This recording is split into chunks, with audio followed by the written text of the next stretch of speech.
Welcome back. You're live with Expresso. Thank you so much for keeping it locked as South Africa continues to face a relentless surge of COVID-19 infections. Many of us have more questions than answers on our minds, certainly on the new variants and the vaccine that will hopefully be making its way to the country sooner rather than later after an overwhelming response from all of you on our social media platforms and, of course, telephonically last week. As we had our COVID-19 discussion, we decided to bring on another medical doctor and a public health medicine specialist, Dr. Karen Begg, to answer some more of your questions on the coronavirus. And please, we want you to ask anything this morning. We've got a fantastic resource here with us. If you've got any questions, 021 110 5552 is the number to dial. Hopefully you've got that number on speed dial this morning.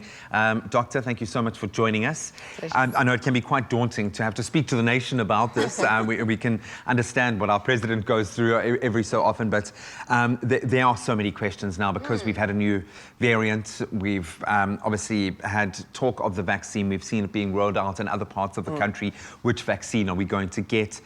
Are they going to be able to roll it out? There are so many burning questions. So thank you so much for joining us. Maybe I can kickstart it.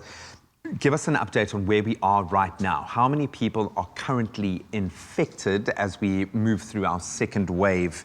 And are we seeing a shift in recoveries from these new infections?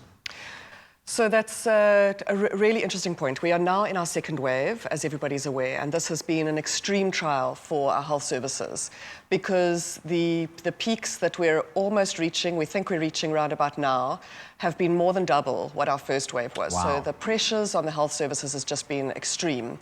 The curve has been steeper.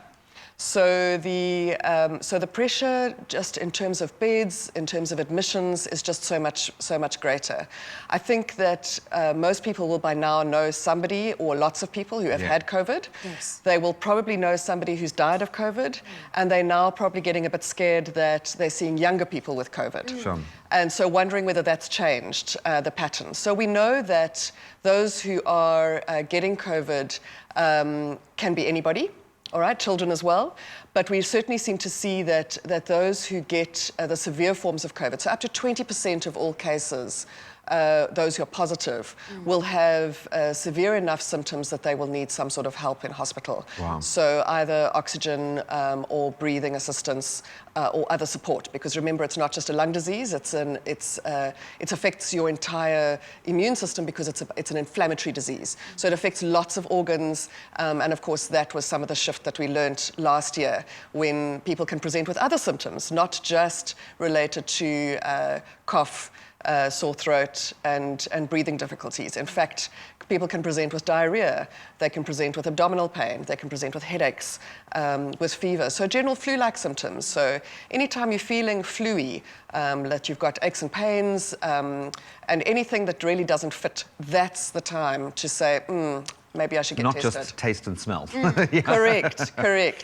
It's not limited to that. Doctor, just to extend more on the symptoms that people experience, there's public outrage. People are scared and they're still unsure what to do when they present with symptoms such as diarrhea. It could be from food poisoning, but what's the first step to take? Do we go to our GP or to get tested? Still phone first before Or do we expose anyone else? Yes. What do we do? Yeah. And so some of the difficulties are that actually it changes depending on the pressure on the health system.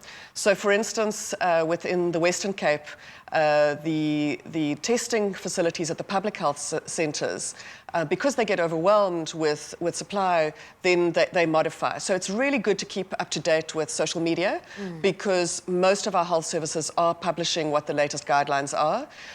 If you're wanting to go to a private lab, most of the private labs at the moment, some are walk-ins, but most are actually appointment-based or drive-throughs. So it's a really good idea, and some require doctor's referrals. So it's a really good idea to phone your doctor and ask for advice.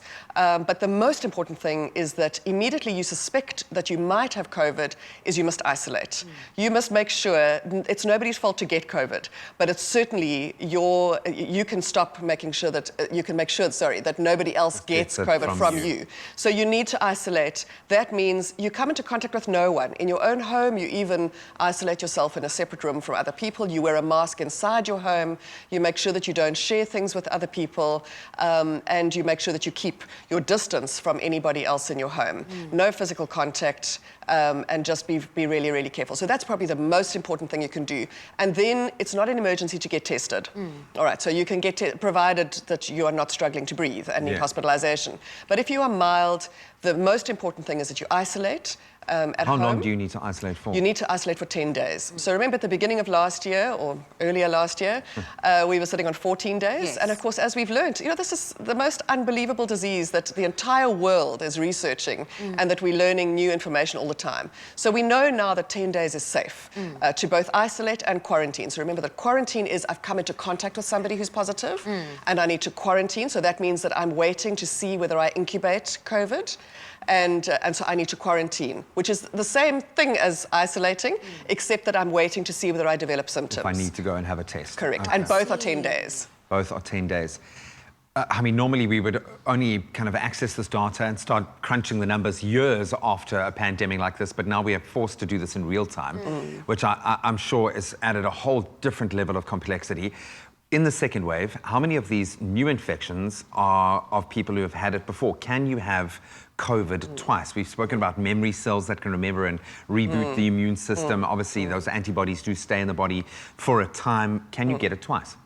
So that's a really interesting question, which was answered last night during the minister's briefing.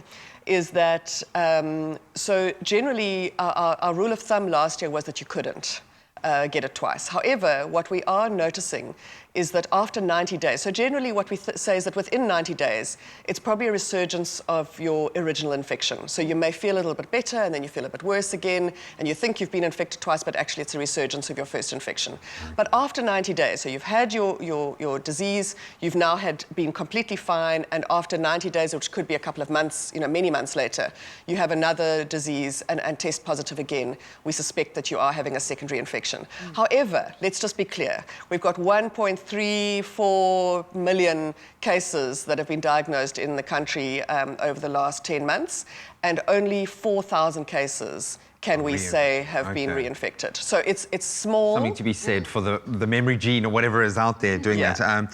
So much stock is being placed in a vaccine. I've noticed I've got family in the UK right now, and they've kind of drawn that line in the sand. They almost seem to have blinkers on where they're ignoring everything else and just going straight towards the vaccine. So I'm dying to ask you questions about that. Dr. Beg is going to stay here, and she is ready to answer your questions. 021 110 5552. Please give us a call if you have any questions relating to COVID-19, the new variant, and the vaccine. We'd love to hear from you.